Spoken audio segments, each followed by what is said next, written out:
And I know some newer players in this game who have never used a striker companion. They've only used an augment. And I don't know what they're going to do when the new mod comes, but I'm pretty sure there are some players, not all, but some players who will migrate to a striker companion. So if you're an older vet, this may be very old information for you, but if you're a somewhat newer player, this may be helpful. So we have three tool belt slots right here, right? Normally, we'll slot like a health stone or healing potions in one slot, maybe forager box in another one, and then maybe the other one like Neverwinter Hawk or the AP horn or the Dragonfire, whatever. So, or the scales, chains of scales, whatever we use. But there's three different tool belt items that we can use specifically for our striking companion. I don't believe they have any use whatsoever on augment companions because A, they don't really die, and B, they don't attack, and C, they don't have recharge speed. So there are three different kinds of Lyra bells, and the first one is the Lyra's bell, and this is the original one. I don't understand this one because when you use it, if your companion dies, it resurrects them and makes them invincible for a certain period of time. Well, A, I don't think the invincibility immunity to damage works at all because they'll still die in like the angel phase of Zerial, if they do their big wipe mechanic. And they'll also die in MSPC on the last boss when she does her last mechanic. So I don't know about this. And generally speaking, when companions die, they come back fairly quick. So you're not going to waste one of our three different. We only have three toolkit tool belt items, so we don't really want to waste one on that Lyra's Bell. We also have the Lyra's Bell of Celerity. This is the newest one they've introduced. I believe it was a year ago. I don't know. But what it does is it reduces your companion's recharge speed by 20%. I tested this, and I don't think you can eyeball test it, but from my eyeball test, this does not appear to work. For example, um, if how I tested it is I summoned the Get Yankee, and I looked at their spinning attack, and it has a cooldown of 20 seconds. Well, the problem is when I use the bell, it still takes 20 seconds to go and either I'm timing it wrong or I'm messing something up. So really, the only way to maybe test this is to use ACT over a period of time. I don't know. My eyeball test said it doesn't really work. And then the last one is the one that's kind of good. It's kind of okay. I'm not recommending anybody use these three items whatsoever unless you don't have anything else to go there.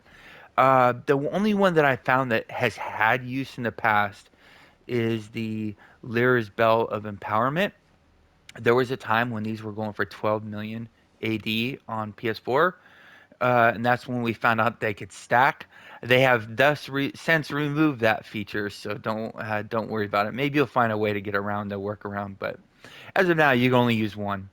So the deal about the bells is you can have one of each, but you cannot have more than one of each equipped. But you can have all three equipped. But if you want two Lyra bells of empowerment, you cannot have two bells of empowerment equipped. And if one's on cooldown, you can't take it off to put one that's not on cooldown back in your toolkit or tool belt. But the Lyra's Bell of Empowerment increases your companion damage by 20%. And this definitely works. Let's get a baseline. So Lulu's going to attack 13953. Let's wait a sec because I have this chest piece on. So we'll get a baseline uh, crit non-deflect, okay? So let's get a crit non-deflect. 13 8 15, and it will be 13 8 15 every single time, see?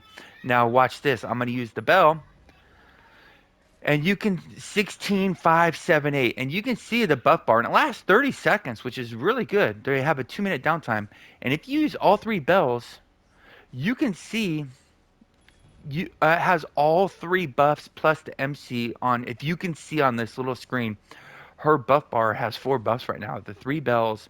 Now the Lyra's bell will fall off first. That's the one that revives them and gives them immunity. but that's gone. That's only 11 seconds. But the other ones are a 30-second uptime. So really, they're up 25% of the time if you use them the second they come off cooldown consistently. These do have some purposes, I think. If the recharge work, if it worked, companions aren't there just for dealing damage. Some of them are heals, some of them are debuffs, some of them are buffs, some of them can taunt. I mean, companions or their AoE, some of them have various uses. And if the cooldown did work, well, then maybe there's a purpose for it, especially um, if everybody timed them right. I don't know. But the Bell of Empowerment, we have used that in the past because if you use it on a strong striker and you use it during the buff window, that 20%, as you saw, was pretty significant. It went from 13.8 to like 17 or 18,000. It's definitely 20%. And it might, I shouldn't even say multiplicative. I have no idea. I'm guessing it is. It's very hard to tell because there's not a lot of buffs that we can use on our companions. So there's three Lyra bells of there's three Lyra bells. One more time. There's the Lyra Bell of Celerity, and Lyra Bell of Empowerment. If you go into the auction house and just type in LLI, they'll pop up. Well, after the fireworks and Lyra's Fair. So there's the Celerity, 50K. There's the Empowerment, 62K. And the Lyra's Bell, 75K. So they're not too bad at all. Um, just a couple extra notes. Here's the new mount, the Witch's Room. Watch what happens. I never noticed this. So once you've been writing for a few seconds, oh god, I messed up. I hit a, you get that extra animation of where it turns green in front. Let's see if I can do it this way. See, it makes it look like you're going to rocket speed. So it would be so awesome if there was an added effect that you actually gained more speed when you did that. But I think it's just a visual. You're not, when you get hyper mode on your witch's broom, you don't actually go any faster. But I've never seen a mount that actually changes animation mid stride. That's pretty cool.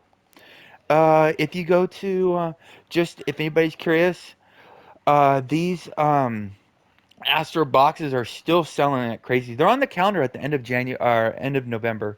So these sold for 900K for 10, 900K for 10, just under 900K for 10, 900K for 10, 900, 890 for 10, 888 for 10, 900K for 10, 888 for 10, 88 for 10. Um, 7.9 million for 100, 7.9 million for 100, another 888, another 7. Yeah, I can. They're still selling. So, and they're selling quite good. So the problem is, I know the smart move is to wait until they come out in the trade bar store. The problem is the new mod comes out the 8th, and I think they come out like the 19th. Let me look. The new lockboxes are the new Astro lockboxes are coming on the 17th. So you gotta wait 9 days. Oh my god. Who wants to wait 9 days? So the smart move is to wait if you can. Because if you use those trade bars during the sale for comp and mount tokens, they'll be 66% off, right? And then what was the other note I had? I had one more note. Oh, so if you have not gotten this battle pass and you're still hemming and hawing to get it or not, I would recommend you get it. I did a previous test with this Dragonfire. My testing was wrong. This is pretty good. I have this equipped 100% of the time now. It's my new favorite tool belt items. You might want to get it if you don't have the battle pass bottom row. Stay classy, Neverwinter. See you soon.